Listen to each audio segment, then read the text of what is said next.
And here everybody comes. Excellent. Yeah. So. Oh, that was quick. Yeah, just like that with the Zoom. So everybody's coming on, and we'll get started in a few minutes. We've got a big crowd today, so we're very excited about that. So yeah, so I think we've got our largest group so far. So thank you all for joining us.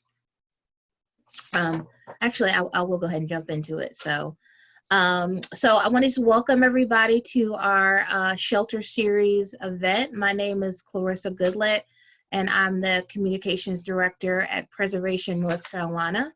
And so during this time when sheltering has become a central part of our lives, we wanted to create a space to connect with you to explore the culture, architecture, diversity, and stories of the many buildings and houses that serve as shelters across our state. This is one of several Shelter Series events scheduled for this year, and you can register for our upcoming Shelter Series events at preservationnc.org. So this afternoon, we are excited to present Wilmington, Lost but Not Forgotten at the Beach. And we'll have our director of the Bellamy Mansion Museum, Gareth Evans, presenting with us, and then we'll be doing a Q&A, and we have a panel of experts joining us for the Q&A session, and they are historian and author Beverly Tetterton, volunteer chair at Federal Point Historic Preservation Society, Elaine Henson, the education and collections coordinator at Old Baldy Foundation, Travis Gilbert, volunteer historian at Federal Point Historic Preservation Society, Rebecca Taylor, and the executive director at the Wrightsville Beach Museum of History, Madeline Flagler. And so you can see all those folks are on the screen right now. Once Gareth starts, we'll turn off our video and just kind of focus on the presentation, but these are the folks who will be joining us afterwards. So thank you so much for that. And just quickly before I turn it over to Gareth, I want to go over some FYIs about the webinar and asking questions. So I'm going to share my screen with you all. All right. Let's see here. Okay. So as you all can tell, everyone is muted. Your video is disabled except for our panelists, so we can't see or hear you, but we know you all are there, so thank you all for coming. This is being recorded and live streamed, and so it'll be available later on our channels. You can check it out on our webpage. It'll be available on our YouTube page and also on our Facebook page, and that's where it's streaming live. If you're having any tech issues, please utilize the chat function, and we'll try to assist you. If there are folks checking out the chat and you see somebody has a question that you know the answer to, please answer the question. We'd love to have our assistants crowdsourced whenever possible, so that's perfectly fine with us. And then down at the bottom, you have that bar, and that is the bar, the bar that you all should have as attendees. So that's the chat function. You can raise your hand or the Q&A. And so we'll be holding questions till the end of the presentation. And the way that you can ask a question is, one, to click on that little Q&A down at the bottom and then type in your question. You can do that anonymously or use your name there. And I'll be keeping track of those and referring to that and ask those questions of our panelists.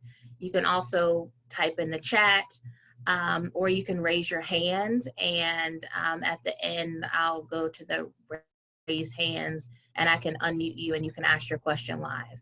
And then finally, if you guys will just take a few minutes at the end, when you close out of the webinar, there'll be a pop-up with a survey.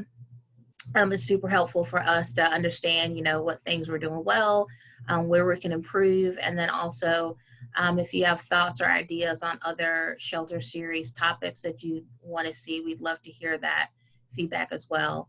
And then if you're interested, because we don't get to see you during the webinar, but we do want to see you, if you want to join us for a little socializing and networking after the webinar, you can join us for a little Zoom after party meeting where we usually continue the discussion. And so that is the link there.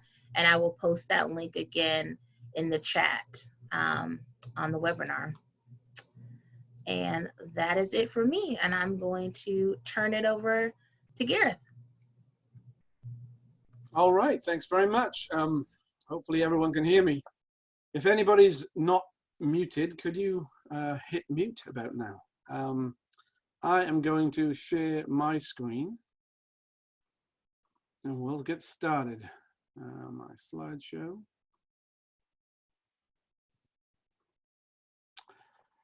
All righty, and I will hide myself, but first up, thanks so much to everybody for coming. We have a great crowd. I know that Clarissa will jump in and tell me if I'm not speaking loudly enough or if I'm going too slowly or anything like that. So that's very helpful. I wanted to do a few thanks to start with to Beverly Tetterton, of course, who I think is still on the screen there, for writing this book, Wilmington Lost But Not Forgotten, which has a section on the beaches, some of them that we'll be talking about today.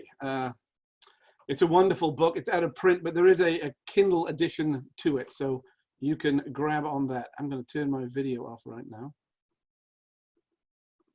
There we go. All right. There's so much in the book and in that Kindle edition that this presentation is something of a highlight reel in a way, if you think of it that way. There are stories in each beach that we'll go to that could easily fill an hour each. Even more information has come from the other panelists here, Madeline Flagler at Wrightsville Beach Museum, Elaine Henson, Rebecca Taylor from Federal Point Historic Preservation Society, that's at Carolina Beach, and Travis Gilbert at Old Baldy Museum. And there's a lot to cover, and thanks to them for giving me so much to choose from. Okay. The North Carolina coast should be very familiar to all of you. It sort of sticks out like a chin, and as we'll find out, hurricanes tend to come up and sort of get it with an uppercut quite often. You'll see that there's a certain level of craziness to living on a beach like this. The ones maybe out at Cape Hatteras is particularly out there, but all the way down, this is such a fragile place to be. It's dangerous. It's a moving, shifting sand, you know. Inlets get created and filled up. Hurricanes, nor'easters sweep in, and as we'll find out, fires happen. And often there's not the infrastructure necessarily to handle those fires when you get there. You'll see just by looking at this how precarious all the towns living on what is really a conveyor belt of sand are. I wanted to start with hurricanes because, as you'll see, it's like a formative natural event for all these places. This first one is Hurricane Hazel. It landed on October 15th, 1954. It's the only Category 4 hurricane to hit the Carolinas. To give you context, that's 130 to 156 mile-an-hour sustained winds. That's a beast. It landed at Calabash, which is right near the border of the two Carolinas, at the year's highest tide, which meant an 18-foot storm surge. So wherever you're sitting now, imagine 18 feet of water coming at you if you're at sea level. On Oak Island, which is across the Cape Fear from Southport, and also across from Bald Head Island, only 5 of 357 buildings remained. You see the devastation. This is sort of a selection of Southport, Carolina Beach, and some other places that we'll visit. But basically, it's a similar story all up and down the coast in that year, with no particular warning either. It killed 95 people in the US and had a huge impact on the beaches we're discussing, causing millions in damage at the time, so you can adjust for inflation. I put in, because I love Ocracoke Island, but Hurricane Florence in September of 2018 also obviously came here. to Wilmington. It came all up and down the coast, in fact. It kept on track, landed as a Category 1, and caused this much damage for a Category 1. It's kind of an astonishing thing. It took the roof off the building that I work at, the Bellamy Mansion, part of that, and caused so much damage. It's just an astonishing event. This is the kind of thing that just upends beaches, communities, even to today. Now, the next one, I wanted to just bring it all the way up to date because I know there's a hurricane landing in the Gulf today. But Isaias, a hurricane landed just a few weeks ago in August of this month. And this is what it did. So that's Oak Island and Ocean Isle Beach, top left. Basically, it took the beach and put it in the road. The fires were caused often by salt water getting into golf cart batteries and exploding and igniting fires. I never would have thought of that down there. And the Southport shot is of Southport Marina. If you've been there at any point, you'll know what a beautiful spot that is. Just a jumble of boats. This is a Category 1 hurricane coming in. So I'm going to take you back to Hazel and think about what Hurricane 4 did when it came in. And this is the geography of the area that we're dealing with. Wrightsville Beach to the north. We track on down past the empty Masonboro Island. Seabreeze is on the mainland. Carolina Beach and Curie Beach occupy one island. And then actually Bald Head Island is connected by the beach. It's not an island anymore. However, it was once upon a time, of course. You'll see from that Civil War map I put in the bottom right-hand corner that there was an inlet. It was opened in 1761 by a hurricane and closed in 1871 by the Army Corps of Engineers, making Bald Head Island contiguous with the rest of the coast. So this is the area that we're going to be dealing with, those sort of north to south beaches as we go. And you can see that the river on one side has a whole ecosystem, on the sea and the other does the same. We start at Wrightsville Beach. Wrightsville Beach is this narrow strip of land next to the ocean. Harbor Island is the barrier island in between. And then the Intracoastal Waterway divides that from the mainland. Harbor Island's a low-lying area. It was once named the Hammocks between the mainland and Barrier Island. On one side is the Intracoastal, and then the other is Banks Channel, that body of water. In 1888, a seashore railroad went there from Wilmington and later onto the beach. In 1916, the Tidewater Power Company, which owned the railway, commissioned prolific, and I mean prolific, local architect Henry Bonnets to design 2,000-seater, I'll get to that one, this 2,000-seater auditorium, and people flocked from across the state to concerts, theater performances, and conferences by the sea. In 1927, a housing development, Shore Acres, figured that housing was more profitable, and this auditorium was raised. You see here for a second how undeveloped, relatively speaking, this was in the 1950s. If you go back, of course, to 1900, far less so. But if you've ever been to Wrightsville Beach, you know how built up it is today, just from this one angle. The streetcar or the beach car. It depends whether it's on the mainland or on the beach, I think I found in my reading. In the early 20th century, the main way to the beach was by streetcar. The Tidewater Power Company again built this link from Wilmington to Wrightsville. But the Wilmington Street Railway Company was chartered in 1887. And at the start, it was a horse-drawn system, later electrified, and stayed mostly downtown in that period. This came later. You're looking at a map from 1910 here, which I just find fascinating to see. What a great way to travel. The Belt, pictured on the right in 1915, was the first of these streetcars. Then streetcar suburbs appeared all around downtown over the decades that followed, and as a result directly of this public transport system. Places like Sunset Park and Carolina Place and Carolina Heights. The 1910 top left image shows that when you left downtown, which was not that developed, not that huge at the time, it was a ride through countryside, farmland really, to get to the water. Something that if you drove through Wilmington is just kind of unimaginable now. In the 1880s, train service was begun by the Wilmington and Seacoast Railroad with a trestle and tracks first to Harbor Island and then Wrightsville. Hotels, of course, entertainment, yacht clubs, and much else followed. In 1902, 100 cottages were on the island. And that year, the streetcar beach line we just saw appeared from Wilmington and became an instant hit, leading, of course, to yet more development. You can see the line on the bottom one there of Lumina Avenue here and its relationship to the old beach car route. So the top picture, you see that sweep of the beach car track, and down below, you see that sweep in South Lumina Avenue as it came over a different bridge and went through what is Station 1, those two buildings down there with the white roofs, and on down the beach. You'll notice, of course, that Waynick, which is the main road on the right-hand side of the island as we're looking at it, wasn't there in 1915. That was built in the 1930s. So rails, or boats, of course, were the only way onto the island. This footbridge accompanied the rail one, and facing you as you came off this bridge was Station 1. On your left, though, would be the Oceanic Hotel, big yellow building in this picture. And further down Lumina Avenue at Station 7 was the Lumina Pavilion, and we'll get to all those very shortly.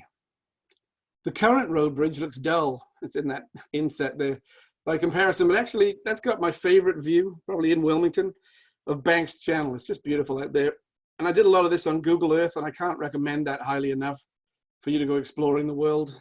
Go to the bridge and have a look at Banks Channel. It's gorgeous. Station 1 began as an open shelter. And by the 1920s, this area was home to convenience stores and hotels. Mr. and Mrs. Lester Newell ran Station 1 itself, selling drinks and sandwiches, expanding into a beach-themed retailer by the 1950s. Eventually, that became the Wings store that you still see there today. The rail system falters due to the onset of cars, and then the 1935 building of a road bridge to the beach. You can still see the old trestle rail bridge in this 1959 photo, though. A roadway was deemed necessary after a huge fire in 1934, which destroyed much of northern Wrightsville Beach, and we'll get back to that. Overall, the streetcars and beach line finally vanished in 1939-40, but Wilmington was the last North Carolina city to give them up, and hopefully one day we'll get them back. Move on down the road to Lumina Pavilion. In 1905, Beach Car Station 7 was the site of one of the most memorable landmarks on the beach or anywhere. Designed again by Henry Bonnets, the Consolidated Railway Light and Power Company put up a pavilion 300 feet long, 2 stories high, with a bowling alley, changing rooms, ladies' parlor, lunchroom, and amusements on the ground level. Above was a dance floor, 50 by 70 feet, with a spectator promenade and an orchestra section. Thousands of bulbs from the power company made this place a really visually spectacular sight, and of course led to its name, Lumina. Its nicknames, one of them, included the showplace of the Atlantic. Unsurprisingly, it was a huge hit. By 1909, the ballroom doubled in size, and by 1913, 830 people could be seated, and a new terrace over the porches called the Hurricane Deck appeared. All the big bands of their generation came to play ragtime, jazz, and swing. Look at that down there in the bottom right. That's just fantastic. Over time, what was an initial Victorian reserve, no close dancing, no alcohol, coats and ties for the men, and chaperones as well, that kind of faded away. Through the 1930s, Lumina hit its peak. Early in the decade, Wrightsville was still only reached by boat or rail. It was also segregated, of course, meaning Lumina and this area of Wrightsville Beach remained whites only. In 1939, Tidewater Power and Light sold Lumina to some local businessmen. And then the car bridge and Waynick Boulevard by that time, of course, had been built. World War II brought troops on leave, and big name acts like Cab Calloway and Vaughn Monroe played. These are kind of these are sad shots. Anyway, it was post-war that brought a decline, though. Big bands were out of fashion, and a skating rink replaced the dance floor. Sacrilege to some locals. 1954, Hurricane Hazel came up and caused serious damage here. But in 1962, there was a mild renaissance with an extended deck, new dance area, and amusements. And that brought in patrons. But again, changing fashions yet again, and the expense of a huge wooden building in need of repair meant that in May 1973, the wonderful landmark came down. On the bottom right there are the condos that pretty much replaced it on that site right now. Next up, we have Tarrymore Oceanic Hotel. In 1905, just north of Station 1, and you saw it earlier, the yellow building, W.J. Moore of Charlotte built the Tarrymore. It spanned much of the island from Banks Channel to the ocean and had 125 rooms with phones, private bath, and electric lights. I'm going to throw in here that from 1904 to 1917, Consolidated Railways, Light and Power, supplied the beach with free electricity, which was, to say the least, helpful. It'd be helpful now. This hotel had an artesian well, which provided good water. There was excellent food, billiards, card rooms, a bowling alley, a 4,000 square foot ballroom, and a saloon. In 1911, it was sold and grew even more, adding 2 large wings and moving the entrance from the center to the corner. You can see it as you go up the slide here, where that huge Queen Anne Tower was built. The name was changed and it was called the Oceanic, and it was a hub to rival Lumina. In fact, orchestras played in the dining room and then hopped on a beach car to play down the street in Lumina. It had a dock on Banks Channel to take guests for a trip to the ocean. The huge fire we've heard about destroyed it, and all but 2 cottages on the north end of the developing island in 34. What you see on this picture, the Tower 7 restaurant right there, marks roughly where the hotel began as it stretched to the sea. So if you imagine somewhere near that corner is somewhere near the corner where that huge tower is, and off down to the ocean, you get some kind of idea. That night postcard is fantastic as well. You see the streetcar outside it right there. And again, the idea that 103 buildings are leveled, including that hotel, with a loss of $1 million shows you how much inflation has gone up since 1934.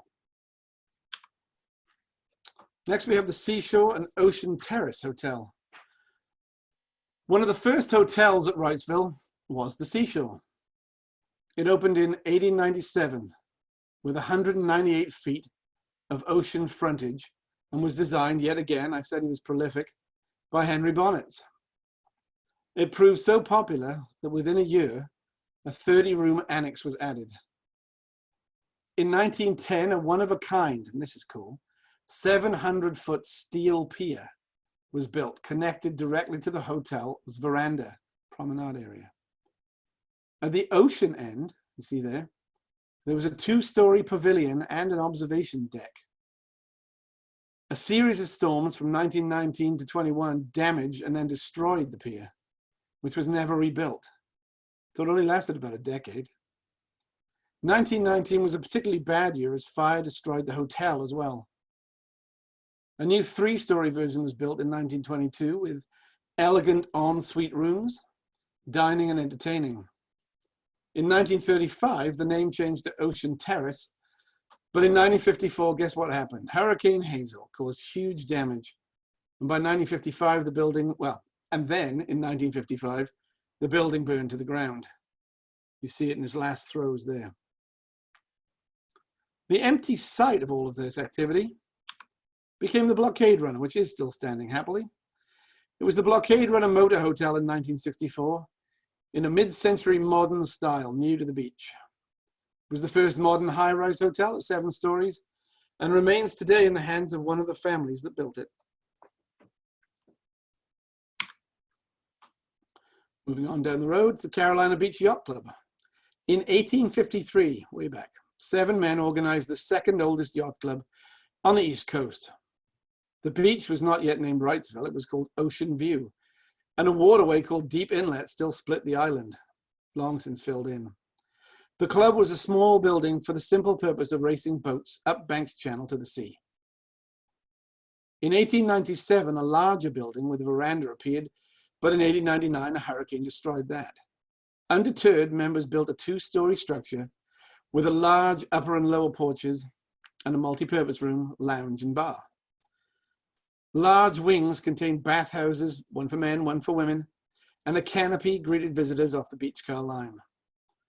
The boats were moored in Beck's Channel, but in 1954, Hazel claimed this as a victim too. However, in 1955, a replacement with those distinctive locker rooms was built, with bar, dining room, multi-use room as well, and that still stands.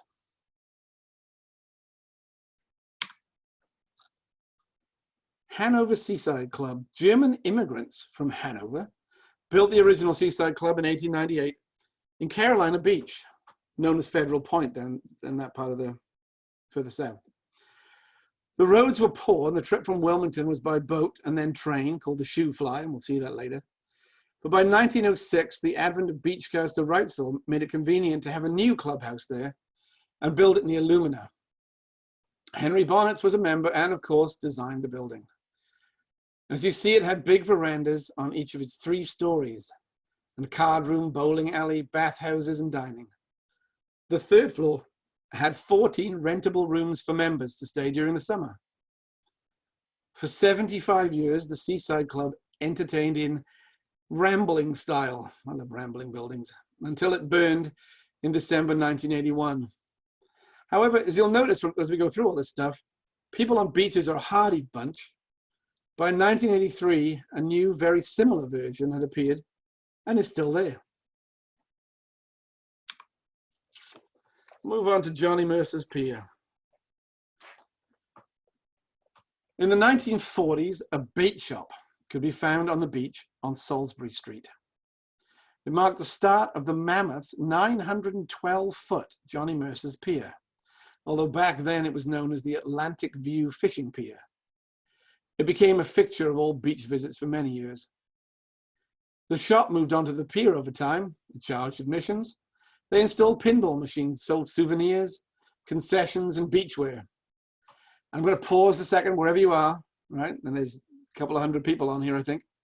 Think of the waves. That's the salt air and that hot dog and donuts and fries smell on a warm summer evening. The stuff you only get at beaches.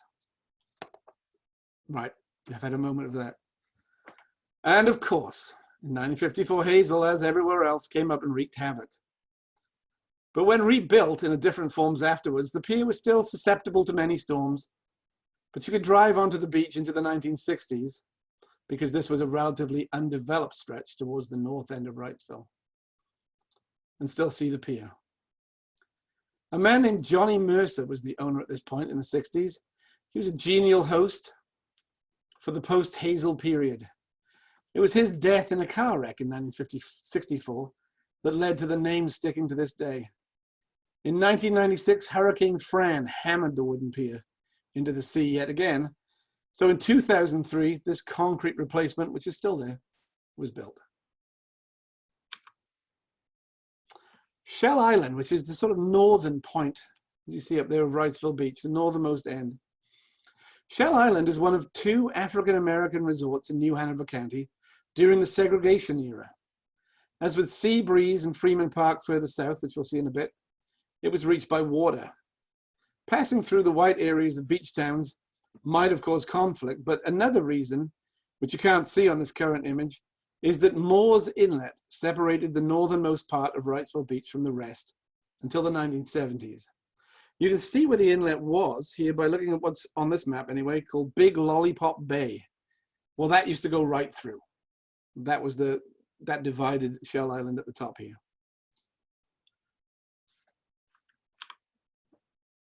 Dr. F.W. Avent, a noted physician in the city, was a chief organizer of the Shell Island Resort.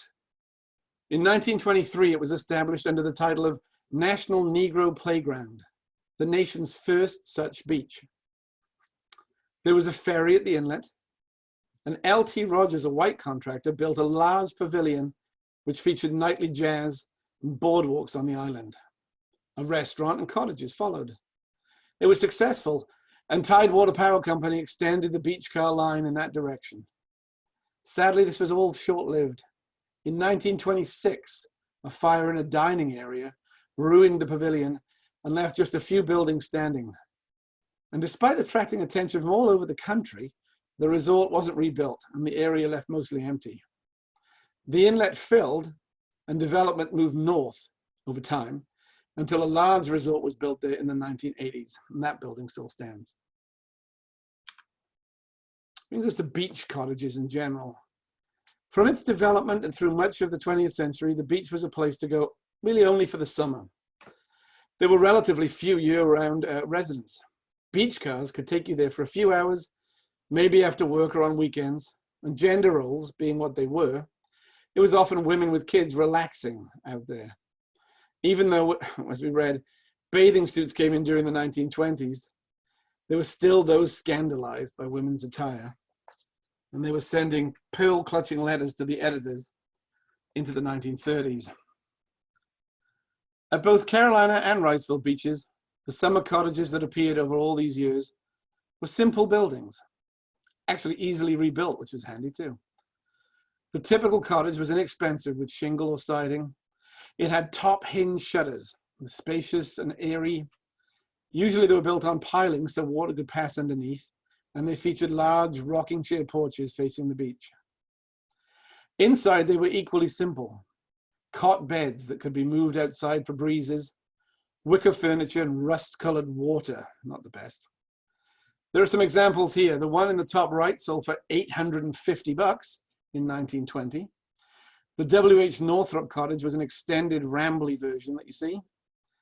And preservationists tried to save the Bleedenthal, which looks like Bluthenthal, because it has elements dating to the 19th century, but couldn't, and that was lost in 2016. Hurricanes are one pressure on the beach. Fire, like the 1934 one, which is pictured here, actually the devastation in the bottom corner, bottom left, showing the places where cottages used to be and the names of the owners. That's another pressure. Today it's often about money. Land prices in a small area like this, which everyone wants to go to, mean that keeping an historic cottage on a beach is difficult. It's more profitable often to take it down and put something new and large in its place. But to a preservationist, you lose so much character, this kind of character, when you do that. If the large hotels weren't for you, more homey family inns would be found at Wrightsville and Carolina beaches. Most were larger 2 or 3 level buildings, but with no more than 20 rooms, and probably a communal bathroom, possibly a dining room. The Glen was a fondly remembered holdout in later years, and a preservation push couldn't quite save it in 2008. Kitty Cottage, meanwhile, was the starting point of the January 1934 blaze that destroyed those 103 buildings, cottages, guest houses, and the Oceanic. It was winter at the beach, and so it was mostly empty, and a few boarders were reportedly playing poker. A resident nearby saw smoke, but by the time neighbors went to investigate, the roof was on fire. A bucket brigade, a line of buckets handed in, one to the next, all the way to Banks Channel, failed, and it was a dry, windy day. There was no fire department to speak of and no road. So help had to come from Wilmington, but couldn't really get there. On the bright side of all this, of all the devastation that ensued, no one was killed. And after the disaster, rebuilding was done in months on cottages, and the new road and causeway appeared. And that helped. It also changed the island and its character permanently. Move down the coast. At the end of New Hanover County, you cross Snow's Cut. You see various things to note here. Sea breeze across to Freeman Park. We'll get to that story. The whole area is called Pleasure Island, and it's the tip of the Federal Point Peninsula, cut off from the mainland by the 1931 creation of Snow's Cut. It gets you from the river to the channel. The beach community called Pleasure Island is split. The island itself features towns of Carolina and Curie beaches, and then Freeman Park, and to the south, Fort Fisher. We'll call it Sea Breeze, where the Intracoastal meets Snow's Cut as well. Pleasure Island shares plenty of features with Wrightsville. One of them is Lost Inns. They're successful for many years. They feature repeat visitors. They're homey, as I said, affordable. But the drawback was that other retail and land uses were often more profitable than running an inn. I love the name, the Wander Inn, by the way, down there. Really like that. But how do you get down there? You saw where it was on the end of the peninsula. Because Carolina Beach, like Wrightsville, didn't have good access roads in its early years, the best way to get there into the 1900s was a steamboat named Wilmington from downtown at Market Street. Once you'd sailed down the Cape Fear River, you were met by a small train called a shoe fly and taken to places like Carolina Beach Pavilion. You see it there on top right. The New Hanover Transit Company arranged the train and was, therefore, instrumental in developing the beach by providing the transport. Captain John Harper, meanwhile, was the owner of the steamboat, the Wilmington. He built the pavilion in 1884, and of course it was designed by Henry Bonnet, as part of a hotel complex.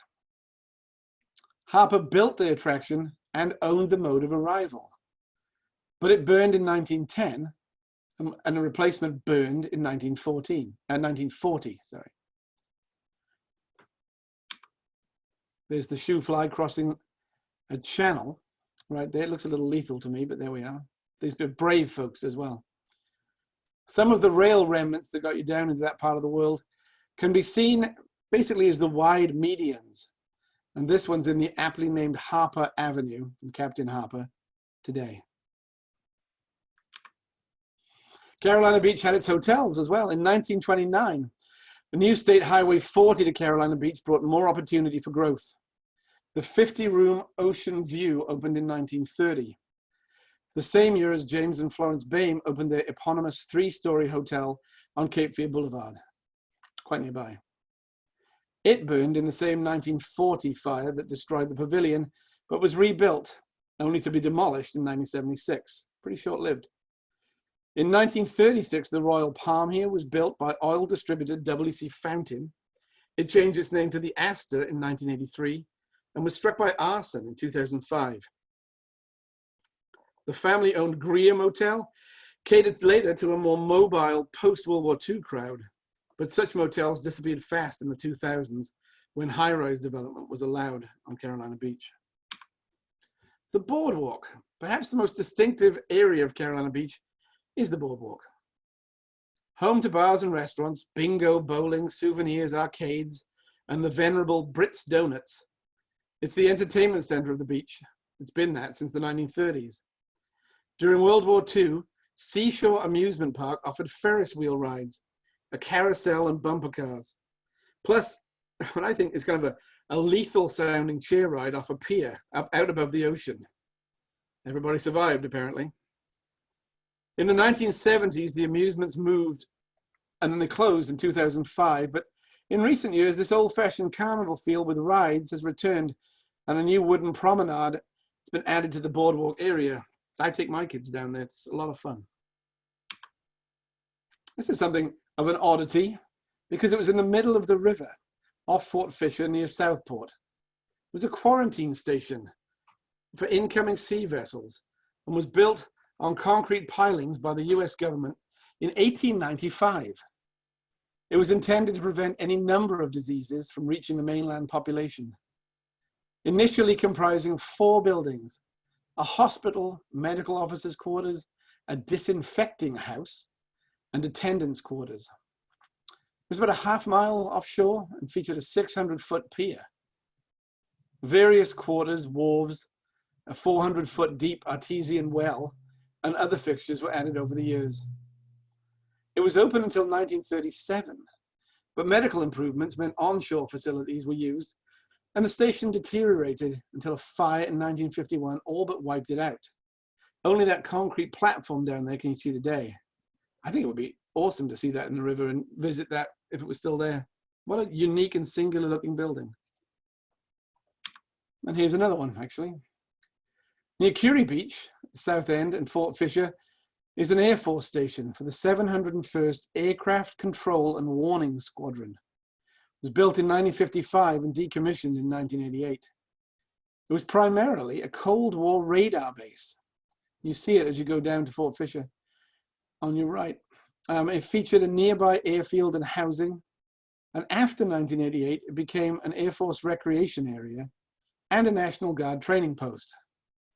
The small houses, which used to, house the various servicemen who went down there have recently been made available to the public to buy. So you get your own small house near the beach. I like the dome too of the radar station there. Very interesting looking building. I moved to Seabreeze and Freeman Beach, intrinsically linked. You see Seabreeze on the mainland side, Snow's Cut to the right of it. And then you're into the channel, which is actually now part of the Intracoastal. And then across to the Freeman, it was Freeman Park there, but it was Freeman's Beach historically on the other side. Of course, reachable by boat. As far back as 1788, I'll go back there, a free black, Alexander Freeman, fished Myrtle Grove Sound. In 1876, a descendant, Robert Freeman, bought 2,500 acres in the area we're looking at. He left this in parcels to African-American families to work and have water access as well. In 1911, heirs Roland and Nathan Freeman sought to develop a black resort named Seabreeze. The area's first building was constructed in 1922. And by the 1940s, the area was almost fully developed. By then, it was also known as Monte Carlo. At its height as a resort, there were 3 hotels, 10 restaurants, known locally for their clam fritter specialty, many cottages, a boat pier, juke joint bars, and an amusement park with a Ferris wheel. African-American families, oh, by the way, that's the plan in the top left, African-American families would come from all over the state and from cities beyond. I hit Philadelphia and Atlanta when I was reading about it, at Seabreeze in the era of Jim Crow. Freeman's Beach, also owned by the family, was located on the north end of Carolina Beach and a short distance by boat from the resort. During World War II, black GIs filled Seabreeze and it became a hub for music, dance, and entertainment. Despite segregation, white kids from Carolina Beach just across the water would come. And Seabreeze began to decline when Hurricane Hazel yet again reared her head to destroy buildings and piers in 1954. That only exacerbated the erosion problems from that confluence of Snow's Cut, the 1931 dig out really, and Carolina Beach, which was created, the inlet, in 1952. By the 1970s, desegregation had opened other options for African Americans to travel, and resorts like this were less in fashion. Seabreeze continued to dwindle with each passing storm, and there's very little left down there today of the original stuff anyway. You can see it all right here.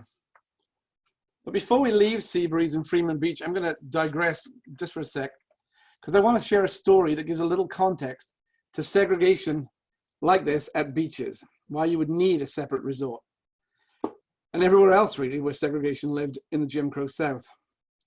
It comes from the Federal Point Historic Preservation Society website, actually I got it from, and it's from the autobiography of Assata Shakur. She was born Joanne Byron and is the granddaughter of Frank and Lulu Freeman Hill, another branch of the Freeman family. She was born in Jamaica, New York, and when she was 3, they moved back to Wilmington. Here's the story. When we were on the beach, we shopped at Carolina Beach. It had an amusement park, but of course, black people were not permitted to go in. Every time we passed it, I looked at the merry-go-round and the Ferris wheel and the little cars and airplanes, and my heart would just long to ride them. But my favorite forbidden ride had little boats in a pool of water, and every time I passed them, I felt frustrated and deprived. Of course, persistent creature that I am, I always asked to be taken on the rides, knowing full well what the answer would be. One summer, my mother and sister and I were walking down the boardwalk. My mother was spending part of her summer helping my grandparents, that would be the Freemans, in their business. As soon as we were near the rides, I was in my usual act. I continued ad nauseum until my mother, grinning, said, "All right, now I'm going to try and get us in. When we get over there, I don't want to hear one word out of you. Just let me do the talking. And if they ask you anything, don't answer, okay?" So my mother went over to the ticket booth and began talking. I didn't understand a word she was saying. The lady at the ticket window kept telling my mother that she couldn't sell her any tickets. My mother kept talking fast, very fast, and waving her hands. The manager came over and told my mother she couldn't buy any tickets and that we couldn't go into the park. My mother kept talking and waving her hands, and soon she was screaming this foreign language. I didn't know if she was speaking a play language or a real one. Several other men came over. They talked to my mom. She continued. And after the men went to one side and had a conference, they returned and told the ticket seller to give my mother the tickets. I couldn't believe it. All at once we were laughing and giggling and riding the rides. All the white people were staring at us, but we didn't care. We were busy having a ball. When I got into one of those little boats, my mother practically had to drag me out. I was in my glory. When we finished the rides, we went to the Dairy Queen for ice cream. We sang and laughed all the way home.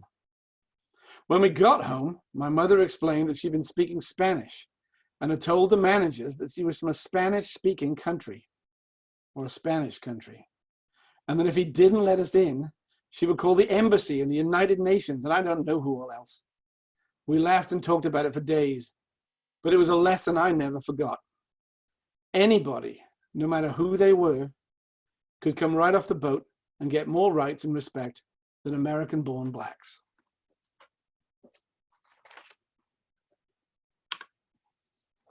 We're going to continue on down to Bald Head Island. So I put this wider map on here to give you an idea of the topography, where the coast takes a sharp turn off towards Caswell Beach and Oak Island in that direction, Southport on the land side, and on the right here, Carolina Beach comes all the way down to Curie Beach, past Fort Fisher, and then on to Bald Head Island. I said that Bald Head is no longer an island, of course, because of that filling in after the Civil War. It is a barrier island, Bald Head, though, situated at the mouth of Cape Fear, as you see. Sir Richard Grenville likely named the Cape on his expedition through the area in 1585, before going on to establish the famous colony at Roanoke Island. Grenville, his fear was a submerged sandbar, which you can kind of make out off the bottom left-hand corner here, known to its shape as frying pan shoals. These dangerous shoals extend nearly 30 miles from Cape Fear into the Atlantic Ocean and have caught thousands of ships.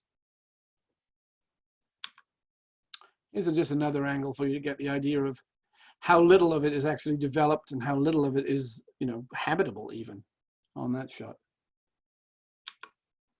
Primarily when we're here, we're dealing with lighthouses, which are fascinating singular buildings of their own.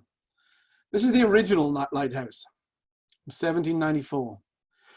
It was North Carolina's first lighthouse, stood near the Bald Head, or Barren Hill, of the island, which is located on the southwest of Smith Island, as Bald Head was known at the time. The original lighthouse stood just over 99 feet tall and was the nation's tallest until Old Baldy was built in 1817. Similar to Old Baldy, the original lighthouse was constructed of brick in an octagonal tower. North Carolina's first lighthouse keeper, Henry Long, lit the original lighthouse around Christmas 1794. When New Inlet, that we dealt with, had formed in 1761, the river changed its shape and flow, the hydrology, and over years the lighthouse was endangered by the encroaching sea. So it was taken apart in 1813, and a lot of its materials, including the bricks and the lantern room, were recycled to construct its successor, Old Baldy. Bottom left is kind of the view from the tip of that part of the island right now. Boathouses on the island, constructed these two, the top one, most likely around 1915. The Bald Head Creek Boathouse was north of the island in the saltwater marshes. Lighthouse keepers and life-saving servicemen, which is the precursor of the Coast Guard, used it for travel between the island and the mainland. These federal employees used the creeks to go around the dense island forest to work. In 1997, the Bald Head Creek Boathouse was listed on the National Register of Historic Places. Old Baldy Foundation, which runs the museum and the lighthouse, considered the boathouse the most photographed and painted landscape on the island. Unfortunately, of course, it was destroyed by storm surge, as you can see, and high winds caused by Hurricane Florence in September 2018. At the bottom here, the Coast Guard boathouse from 1913 was a new Coast Guard station was constructed on Bald Head's South Beach in that year to replace the former Cape Fear life-saving station. The station housed Coast Guardsmen during World War II when German U-boats patrolled the Atlantic up the coast here. They were seeking to torpedo cargo ships and oil tankers bound for Europe. Coast Guards patrolled the island's beaches on horseback. An Old Baldy lighthouse was used as a radio beacon to report U-boat sightings. This image shows the Coast Guard, the main station, sorry, bottom left there. Shows the main station, cottages for workers, the boathouse, and the cistern. After the conclusion of World War II, the station was abandoned in favor of one across the Cape Fear River on Oak Island. Fire and Bald Head's harsh environment claimed most of the building except the boathouse over time. In 1972, private owners moved the boathouse inland and adaptively reused it, yay preservation, the structure into one of Bald Head Island's original 17 modern beach houses. Today it remains in private ownership. The light station. This is circa 1903. These panoramic photos, like top right and the one sort of middle right, capture the early 20th century on the tip of the Cape Fear, of the actual Cape Fear. The structures from right to left are the 1882 life-saving station, the 1903 light station, and the 3 light station keepers' cottages. In 1882, the federal government constructed a US life-saving station on Cape Fear in order to mitigate the dangers from those frying pan shoals. Surfmen, under the direction of a keeper, monitored the shoals from a lookout tower built on the station's roof, and by patrolling the beach on foot. The life-saving station rescued a minimum of 642 lives from 54 shipwrecks between 1883 and 1913, when the station was torn down due to the encroaching beach. In 1903, the federal government constructed Cape Fear Light Station, the skeletal 150-foot lighthouse you see here, on the headland of that Cape Fear. It was a major seacoast light warning mariners of frying pan shoals. Unfortunately, when Oak Island Lighthouse was completed in '58, the federal government dynamited this light station. A bit dramatic. In 2009, the Old Baldy Foundation purchased the lens and pedestal for its collection. You can see the base right here. The light station's keepers' cottages, by the way, are still preserved in place. An Old Baldy, which is still there. In 1813, the original lighthouse came down. This is our last stop on our trip, by the way. The winning bidder for the federal contract, Daniel Way, arrived on Bald Head Island in December 1816. Old Baldy, with 110-foot walls in an octagonal shape, combined recycled and newly pressed bricks. Way covered them with protective whitewash stucco. On April 1st, 1817, Way completed Old Baldy, and keeper Sedgwick Springs, a great name, began operations. The lantern, recycled from the older lighthouse, of course, was fueled by whale oil lamps, employing parabolic reflectors to cast light onto the horizon. Old Baldy's lantern received a disastrous performance review by the US Lighthouse Board in 1852, prompting its replacement with new technology called Fresnel lenses. It's still there. It's absolutely wonderful to visit. The 1964 photo shows you how empty the island was, and the other photos how much developed it is now. We've been out there with volunteers, and it's just a fabulous place to visit and wonderful history, as all these places are. That is my show, our show, and I think I'm going to stop sharing, and Clarissa will rejoin, and we'll open it up to the panel.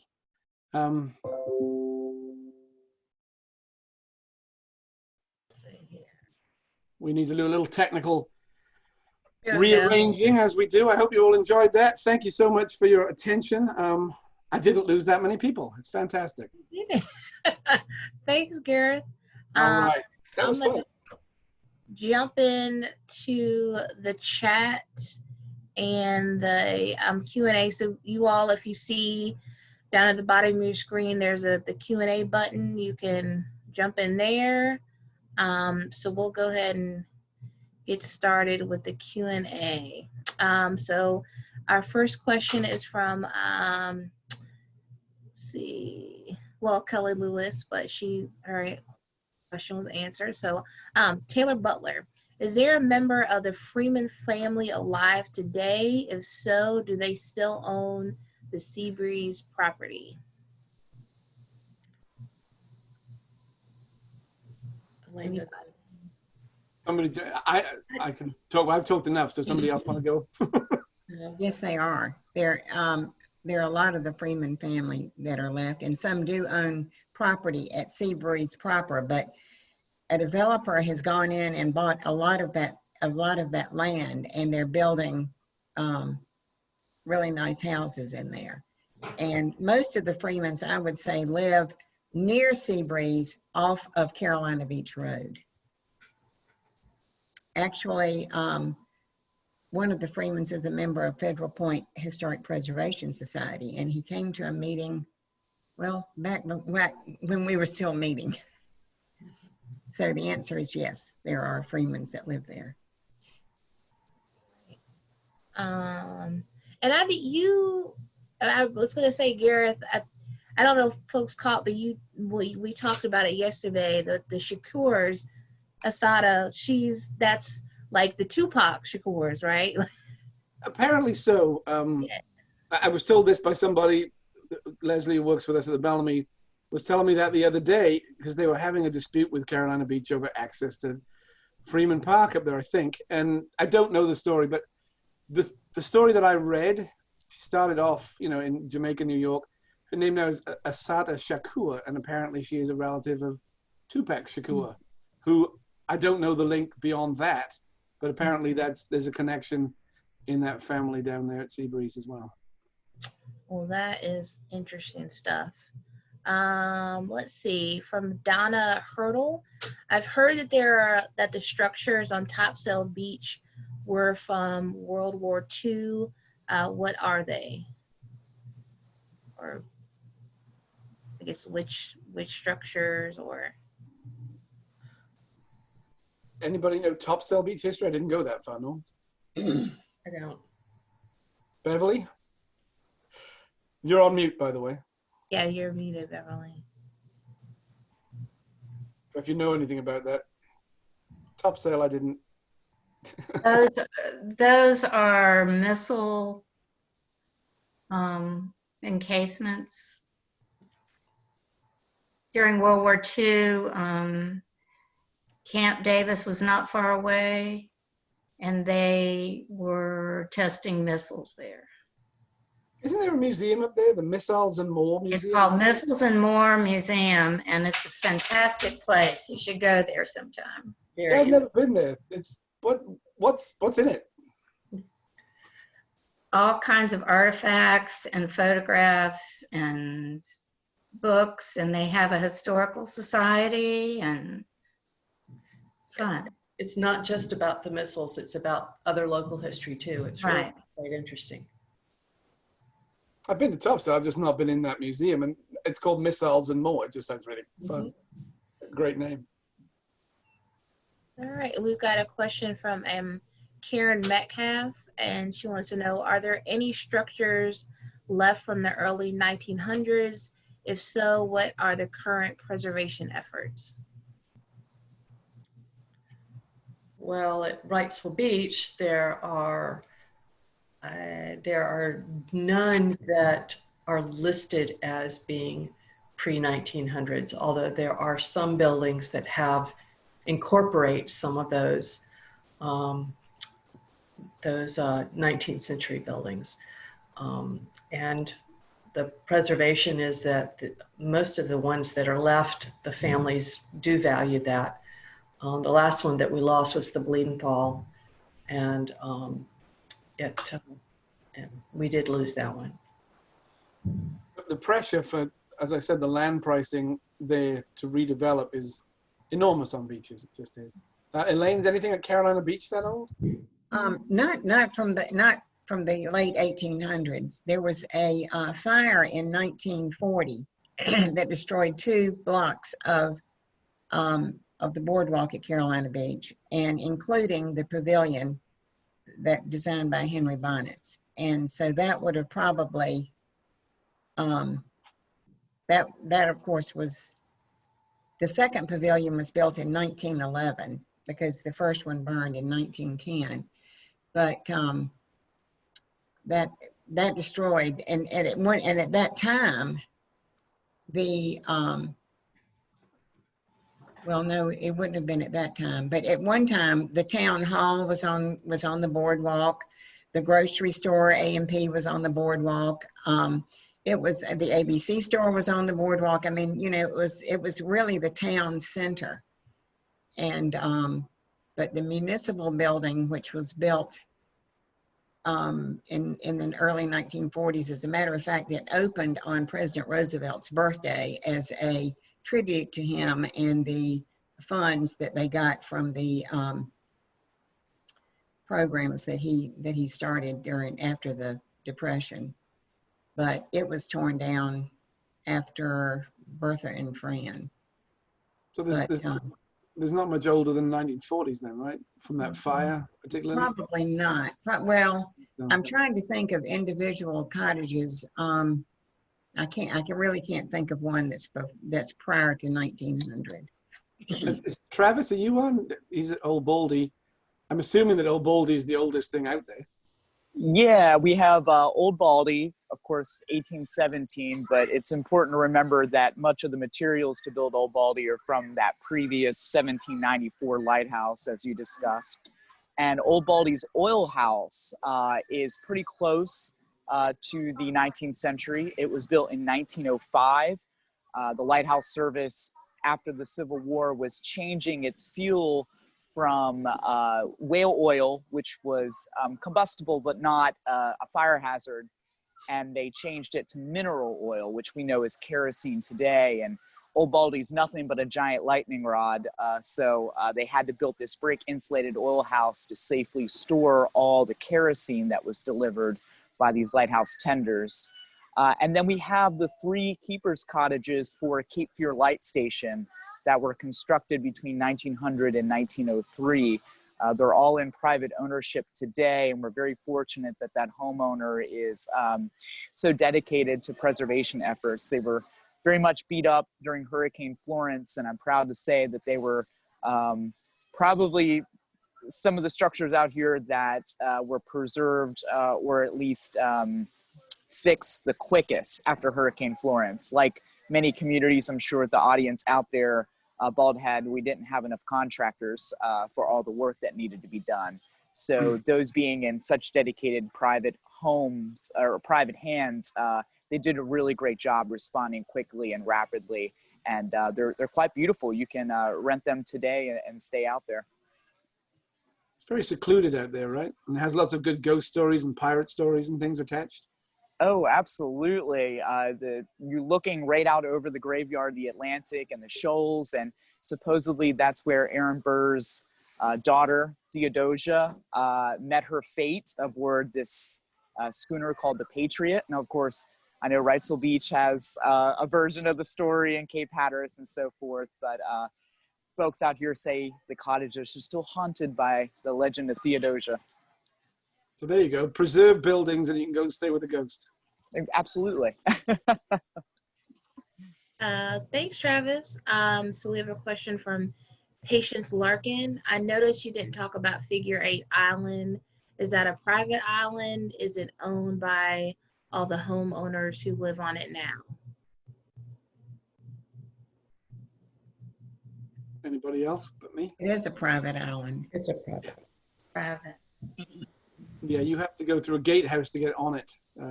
You can't get over the bridge unless you have permission. I don't know Great. who does own it in terms of, I mean, a government presumably owns it, and then everybody buys sections of land, but is it owned, but it's not owned by a private company that owns the whole island, is it? Or?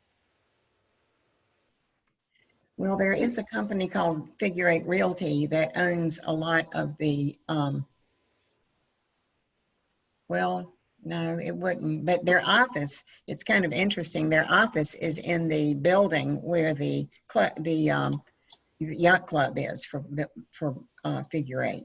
Right. So I think there's some connections. Mr. Cameron and a couple of other people started that company when they developed Figure 8, and a friend of mine from high school worked with him, and when he wanted to sell it, she bought it. Judy Parlator owns Figure 8 Realty. And I think that anything that's rented or sold has to kind of go through them or at some point. It is definitely a private island, and I think you think of it like as a gated community kind of thing, right? It's owned by people within it and managed in that way. But if there's a fire, of course, the fire trucks come from, yeah. But it is definitely a private island and pretty hard to get onto unless you know somebody or are going to an event out there. Yeah. We have a raised hand, and from Chris Neal. I'm gonna unmute you. So if you want to ask your question, Chris, you can. Well, I'm allowing you to unmute yourself so you can ask your question.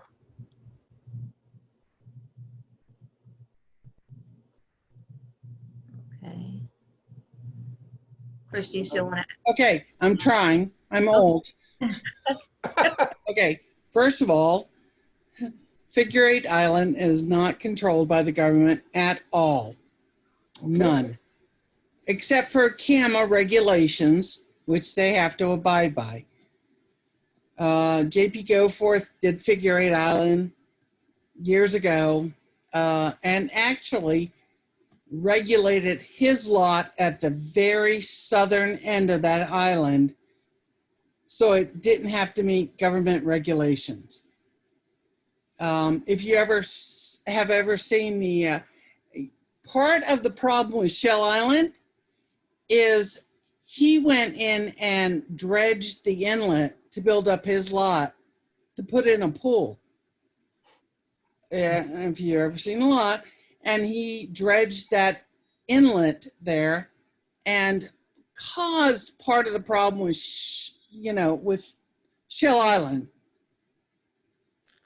Anyways. Okay, so that's the answer to how private is that island? It's private. Presumably the government has no control over, other than CAMA regulations that abide by everybody's beachfront property. Okay. They have no control over Figure 8 Island. None. The other question. Oh, I'm sorry, Chris, you were saying something else. Oh, I can't even remember what it was because I'm old. Well, thank you for sharing with us about Figure 8. Yeah, that was it. Okay. Alrighty. So we'll go back to the Q&A section. So we have a question from Pat Young, who oversaw the development of North Wrightsville Beach.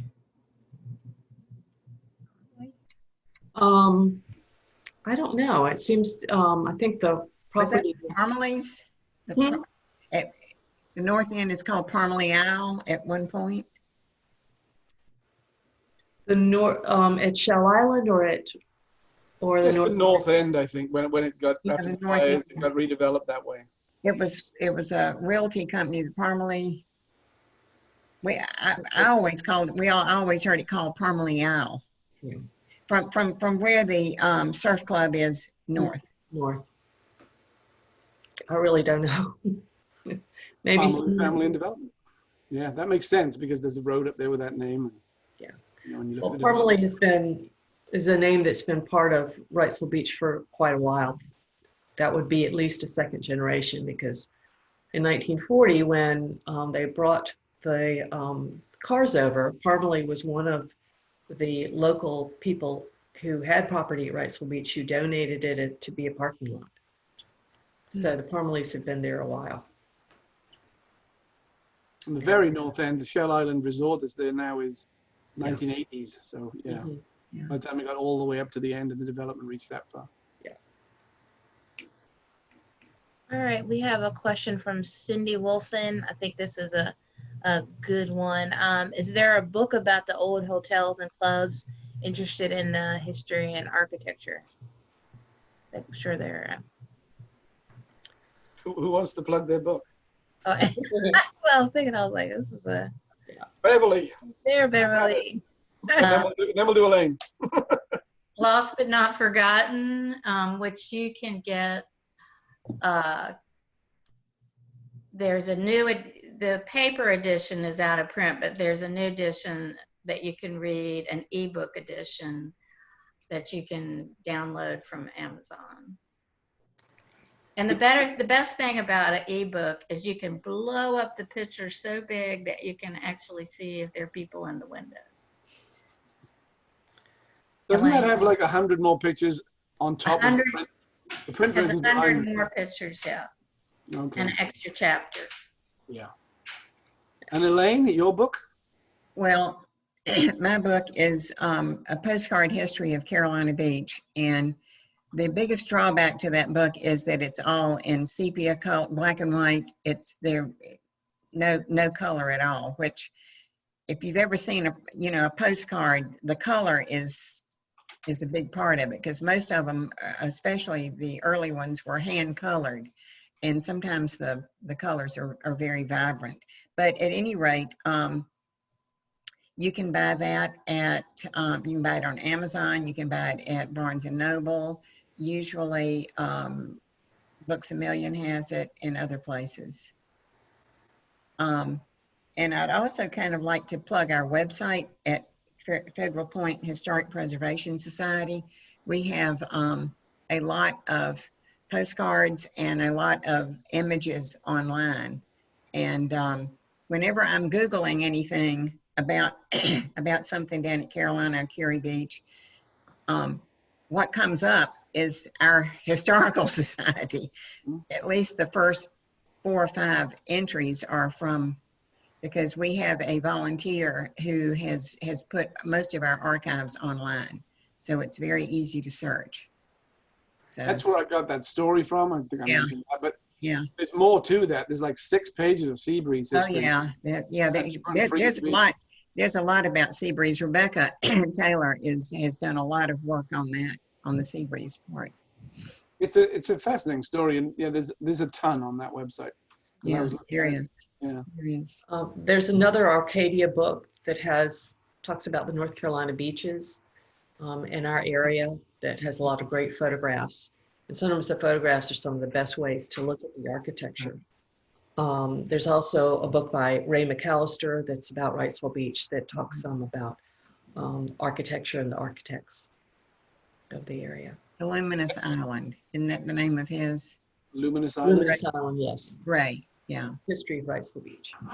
I thought Henry Bonnets designed every last thing on every island. Everywhere I went, he I was. think he did. All right. We've got a question from Lucy Grist. I'd like to hear about the Frying Pan Building pier that I understand is now Pro Alert owned. Is that true? Frying Pan Pier? Is that Frying Boulder Pan Island? Tower. / pier. Oh, Tower, Frying Pan Tower. Yeah. It was at one point it was like a hotel or a weekend getaway, or you had to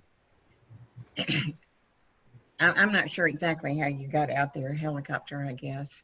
Elaine, do you want to describe what it is? Because it's kind of, if people don't know, it's a weird, funky building. Well, it used to be, there used to be a frying pan lightship, which it was essentially a lighthouse, but it was a ship.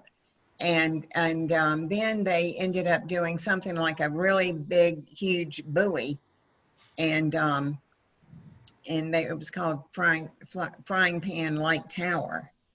And it looks like a little oil rig. It looks like a little oil rig. Yeah, it was decommissioned as a lighthouse, and so somebody bought it, and they tried to make it like a B&B, like a bed and breakfast out of it. But I don't know how successful they were, and I'm not even sure it's still in operation. But you can Google it and find out. Yeah, it looks like a little oil rig you can go and stay at, or you could, and it was just, and it's in the middle of the ocean. In the middle. Yeah. Is that the thing where they're always showing the flag when the hurricanes are? Yeah. They always have the flag out there, and that's like the gauge of how bad the hurricane is, and how much the flag on the top of that shakes. Okay, well, that's good. Callie Givens, who's out at Old Baldy, just wrote on there that it's still open as a B&B. So you can still go out there. It's got to be a bit crumbly by now. I don't know if I'd want to risk going out and staying on a steel structure in the middle of the ocean. Yeah, that's kind of a little rusty. But it's a great example of, showing how treacherous the shoals are around here and how far they go out. I mean, to think that, that far out, you have to have something out there to warn people about the shoaling. Yeah, when you get out there on Bullhead and you look out there and you see some sand and you see the breakers, and then I think it was Travis gave us the tour not long ago, 30 miles of that out into the sea, you're like, and you don't see much of it, 30 miles. You think, oh, okay. No wonder everybody crashes into it. Yeah. And there are times of year between Charleston, South Carolina and Norfolk where, you can't get insurance for a boat, certain types of boats, because when the weather is bad, it's just impossible to see the shoals, and then they move so fast. Yeah, they move because it's just sandbars, right? Yeah. All right, so we've got a couple just comments or answers to questions from Tony Rivenbark and Paul Stevens about the Topsail Island and the missiles. So Tony said the concrete towers on Topsail Island were for observation of missile testing launches. And then Paul says those are missile tracking towers, missiles just after World War II, ramjets and German technology was tested out. So it's more on that. And then Paul Stevens also says, my grandfather, B. Stephen, was the architect for the expansion of the Terrymore Hotel. Could you go over the expansion as you understand it in more detail? Wilmington Dispatch, February 10th, 1910 is my source of information, but not clear what was done then. Well, the Terrymore was there, and then one of the things they did was they put the most obvious things they put up were the turret. Yeah, that big Queen Anne Tower, yeah. Big piece that was right there at Station 1. And the other thing they did was put the octagonal, what they first called the tea room, that was right on the ocean. So those big pieces were put in there really to create a real visual impact as you come right to the beach, at the very first stop.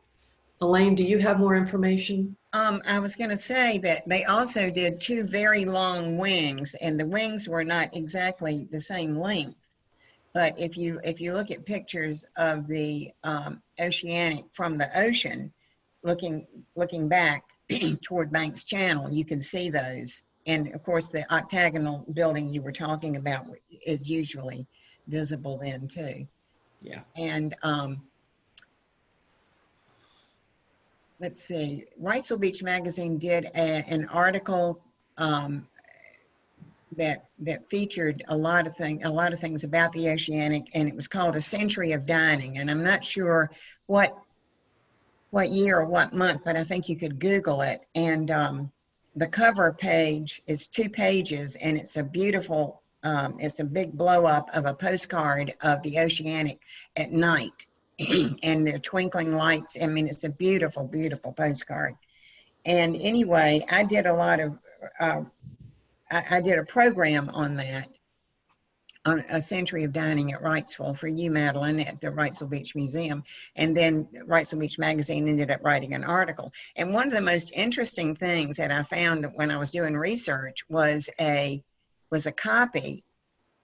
newspaper article about a health inspector report from the state of North Carolina who happened to be there. Now, I think that's a few days before that, the Seashore Hotel, I think that fire was maybe 1919. I think so.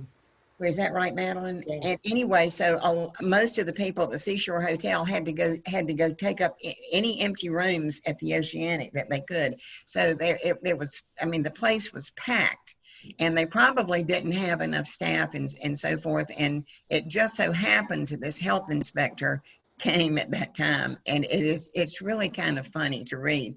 I know she said that, or he said that in the lobby there was a big water cooler with 1 glass, And that was what, and everybody had to use that one glass. And then he said that when he had dinner there the first night, that his ice water had floating pieces of fish in it. And it just goes on and on. It's really funny. And I think excerpts of that are in that article. But it was really a beautiful hotel. And they had orchestras that played just like Lumina. Matter of fact, some of the orchestras that played at Lumina also played at the Oceanic, or they would stay at the Oceanic and play at both places. I was saying in that thing that they caught the streetcar down the road and played at Lumina. The one you're on about, right? The picture that you're talking about is, I think I showed that one. That one, right? The nighttime one? Yeah. With all the lights on inside. The light is appalling here, but you know, you get the idea. Yeah. It's that one. That is a beautiful postcard at night. Yeah. And the way that the wings were set up were so that every room could have be advertised as an ocean breeze. So. So we have a question from Tamad Ferguson. Quite informative and well presented. What type of materials does the beach consist of? Sandy, loamy, mangroves, etc. Are there any significant changes to the natural landscape of the area apart from the military landfill action? Are all of the buildings which are preserved available for public viewing? The beaches have been restored, quote unquote restored, you know, year after year. It's all sand. We have a sandy beaches here. And people who are here, who've lived here for many years, talk about the fact that the sand is not the same. It's not as fine as it used to be. And part of that is because they're digging it up from out in the middle of the Atlantic and bringing it here to supplement what has been lost over time with, and every year with storms and erosion. So it's a sandy beach. We've had the intercoastal waterway dredged in. We've filled in Moore's Inlet. You look at the beach, the maps of Wrightsville Beach over the years, and you can see exactly where they have, you know, bulkheaded areas to keep it from eroding, and they have added sand to lay out some more streets and sell some more houses. So the land around here, by nature, they're barrier islands. So they have been changing since day one, since, you know, for millennia. They have been changing. But in addition to that, we have done multiple times, we have tried to keep it the way we want it. And so the configurations changed, have been changed by people often. Yeah. Is that that answer the question, or? Yeah. Yes, I think so. On the backside, I don't know if you said this, but the backside of that island is sort of salt marsh, right, as well. Mm-hmm. And the intracoastal waterway, and then when you get to the land side, the mainland side, on the other side of the intracoastal, it's creeks and things like that, and very marshy, really rich, like wildlife out there too. I go kayaking out there sometimes. It's just beautiful to get out into all that sort of stuff and go around those islands. Great, thanks, Gareth. So we've got a few more questions, and then I apologize if we don't get to your question, but you can always join us the after party for more discussion, but we'll just get to these last few. Do you have any more information about the small houses at Fort Fisher? Yeah, the ones on the Air Force Base sort of thing? Okay, that's the I'm assuming that's what it means. Beverly, do you want to talk about, because did we do a plaque on one of them? Well, we did a plaque on one that was moved. It was moved. A lot of them were moved after World War II, and they were called hutments. And you can see them all over. Some of them were barracks, some of them were hutments, and you can see them all over Curry and Carolina Beach. And my business partner, Dan, he has one that was raised, and we put a Historic Wilmington Foundation plaque on his. And you can, if you are in the military, you can rent one of the houses that are there now. I have a cousin whose husband was in the Air Force, and they rented one and had a really nice stay there. And, you know, y'all know Amy Hotz that used to work at the Star News. Amy and Steve stay down there a lot when they come home too. So they're rentable as well. They're rentable, and they're redoing them. They're building sort of modern bungalows. There's also a museum there. Yeah, yeah. A very nice museum. A military museum, right? On Yes. the back? Yeah. All right, thank you, Beverly. This question is from Barbara Bush. Ever heard of the Nautilus on Wrightsville Beach? My grandmother started it, and I think it was one of the first restaurants. Her name was Sarah Williams Johnston. Elaine, you did the series on the Yeah, restaurant. it was one of the restaurants that we featured in that A Century of Dining at Wrightsville. The building is still there. It is as you go over the Banks Channel Bridge and you see Wings, just to the right of Wings, there is a building that has a lot of glass. It's kind of a triangular shaped building and has a lot of glass block at where the apex would be. And it's a dress shop, and it's called Hallelujah. And that is the former Nautilus restaurant. So the building is still there. And when I lived at Wrightsville Beach, when I first started teaching school, it was a laundromat. And the apartment or the house that I rented had a washing machine, but it didn't have a dryer. And so most of the time, you know, that was not a problem. But if I needed like for sheets and towels, I would go down to the laundromat, which was that same building where the Nautilus was. And if you look up that article in Wrightsville Beach Magazine on A Century of Dining, you will see, I think there are pictures of that, but it was definitely in my presentation. So the building is still there, which is kind of amazing because it sits right down on the ground, and you know that it's been flooded any number of times. Wow. Thanks, Elaine. All right, last 3 questions. So from Kelly Lewis, is there any more recent information about Wrightsville Beach, like the history of the theater? I remember it being a bar at one time, maybe 30 years ago. I'm not sure what it is now.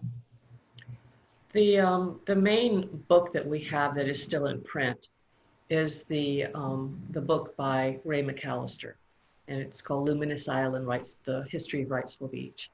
And there is information in there. The museum had a book that has been out of print a couple of years, but they're available at the library. So there's information out there. Thanks, Madeline. From Robert Rossier, any history known about the Joy Lee Apartments in Carolina Beach? Yeah, the Joy Lee is I think it's the only place on Carolina Beach that's on the National Registry. It was built by Grover Lee. Let's see. Bordeaux. No, let's see. His daughter is named. He named it for his daughter, who was Joy Lee Bordeaux, and that's her married name. But at any rate, he had a system of making these railings out of concrete, and a lot of times they were circles of concrete. And if you see pictures of the Joy Lee, you can see those old circular those railings that are up on the balconies or going up somewhere, you know, to a second story. The original ones, and he cast those. They were his own invention, his own idea, and he made casts for them, and he made the concrete, and then he somehow put it all together. And it's an Art Deco building. It's kind of stucco, and here's another one that sits right on the ground, and you know that it's right across from the ocean. It's on Carolina Beach Avenue North. You can ride down there and see it anytime. It's painted yellow, and it has turquoise accents, and it's really a great building. It's in my book. All right, thanks, Elaine. And then our last question is from Charlene Wilson. Have you seen any of the old hand-drawn maps of this coast drawn in the 1500s or the 1600s, where there's an area called Cape Fear rather than Cape Fear? That's Travis. Is Travis still on? Yeah, hey, I'm here. I just can't be on video, but All right. yeah, Charlene, we have many copies of these early maps, at the Old Baldy Foundation. It's really curious. Cape Fear goes by a variety of names and spellings throughout history, along with the island complex that we know today as Bald Head. It's been called Cedar Island, Cape Island, Smith Island, Palmetto Island, Bluff Island, Middle Island, which are variations of Bald Head Island. It can get quite confusing because it's just the same geographical point. It all depends what your background is, what your nationality is, and what time period you are in, which name you refer to the island complex as. The Edward Moseley map, which is a 1733 map, it's held up at East Carolina University. That's one of the first occasions where it seems that Cape Fear becomes a standardized fear as in how we spell it today. Although there are certainly instances later than 1733 when we have a lot of variations as well. Well, I would just like to say some of those original maps are in the North Carolina room at the New Hanover County Public Library. They're copies as well as some originals. There's one wonderful one that shows a map before the hurricane that put New Inlet in. It's an original. Somebody had mentioned earlier about filling it in and can you walk up there. I did it in late March, and as Elaine had said in the chat, you definitely don't want to try it anytime other than a few hours before and after low tide, because you're going to get quite wet and it can be quite dangerous out there. Corn Cake Inlet, I've heard so many different descriptions of when that officially filled in. This is a smaller inlet that's just south of New Inlet. And my observations in March, it doesn't take much more than a king tide or a few feet of storm surge, and Bald Head is definitely separated from Pleasure Island by at least a little bit of water. So it's a very dynamic peninsula that's changing almost daily. So you never know really what it looks like unless you've been out there that day. Hey, Travis, did you walk the whole thing from Bald Head to Curie or Fisher or something? Yeah, well, there was nothing else to do in late March when we were all in lockdown. Right, yeah. Yeah. I go this weekend.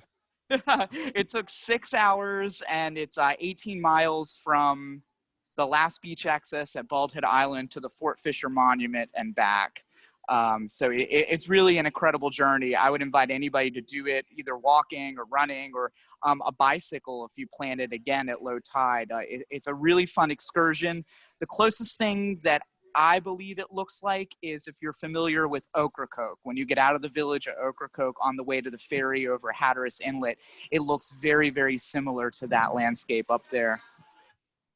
That's beautiful up there. So yeah, that's interesting. So I was reading about, or talking about rather, the filling in and then the rebuilding. There's a whole story about filling in New Inlet as well with the Army Corps and Henry Bacon Jr., Sr., and all of that kind of stuff. There's loads more stories about this stuff. So hopefully everybody will dig in. All right, folks. Well, that was our last question for the webinar. And I've posted the link to our after party. We'll be on there for a little bit after this. If you have other questions or want to chat some more about our coastal architecture, please join us there. And I wanted to also mention, if you can be sure to respond to that survey That will help us out a lot. And then I'm gonna, if you can't get to the chat, if you'll look in the reminder email that you got about this webinar, the link to the Zoom meeting is also there. You should have gotten one today and yesterday, and if you registered that early a week before. So that's where we'll be. Thank you all. Thank you to Gareth. Thank you to our panelists, and thank you all for coming. And hopefully we'll see you at another Shelter Series event. This will be available. The recording of this will be available on our website very shortly. And as soon as I hit in, it'll be on Facebook as well. So I look forward to seeing you all on the other side. Take care. Thanks, everybody. All right. Bye, y'all.